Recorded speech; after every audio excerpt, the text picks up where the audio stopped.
গাইবান্ধা, ফুলছড়ি, সাগাটা, সুন্দরগঞ্জ ও সদর উপজেলার বালুময় চরাঞ্চল এখন মরিচসহ নানান সবজি চাষ হচ্ছে। এছাড়া চরাঞ্চলের পরিপরা জমিতেই এসব ফসলের ফলনও বাম্পার।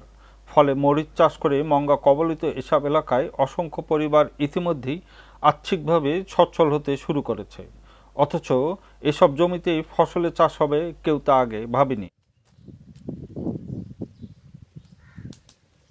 সে ভালো বীজ দিছে আমাদেরকে ভালোভাবে উত্তোলন করার জন্য, যে এভাবে জমি শুকান লাগবে সে অনেক পদ্ধতি আমাদেরকে শিখাইছে, পরামর্শ দিছে।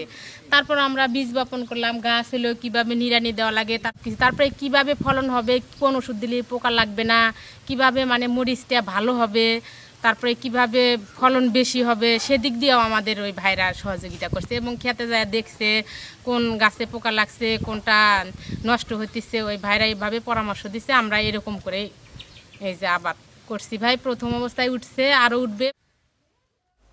জেলার ব্রহ্মপুত্র ও যমুনা নদীর বিস্তৃত 22টি ইউনিয়নের শতাধিক চরে প্রায় 2000 হেক্টর জমিতে মরিচ চাষ করা হয়েছে। এর মধ্যে একমাত্র ফুলছড়িতেই 1275 হেক্টর জমিতে এবার মরিচ চাষ করা হয়। কোনো কোনো কৃষক 40 থেকে 50 বিঘা জমিতেই মরিচ চাষ করেছে। প্রচুর ফলন হওয়ায় কৃষকরা খুবই খুশি। মৌসুমের শুরুতেই কাঁচা মরিচ বিক্রয় করে তারা প্রচুর লাভবান হয়েছে। আর এই কেনাবেচাকে কেন্দ্র করে ব্রহ্মপুত্র নদীর কোল ঘেঁষে চরাঞ্চলের সবচাইতে বড় হাট ফুলছড়ি এখন মরিচ হাট নামে খ্যাতি অর্জন করেছে।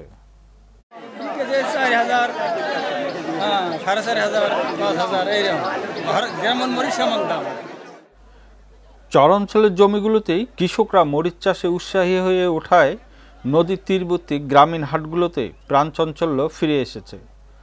তাই হাটগুলোতে এখন সারা বছর কাঁচা, পাকা এবং শুকনো মরিচের ব্যবসা জমে উঠেছে। কম খরচ ও শ্রমে অধিক লাভ হওয়ায় জেলার 122টি চরের মানুষের কাছে মরিচ একটি লাভজনক ফসল হিসেবে জনপ্রিয় হয়ে উঠেছে।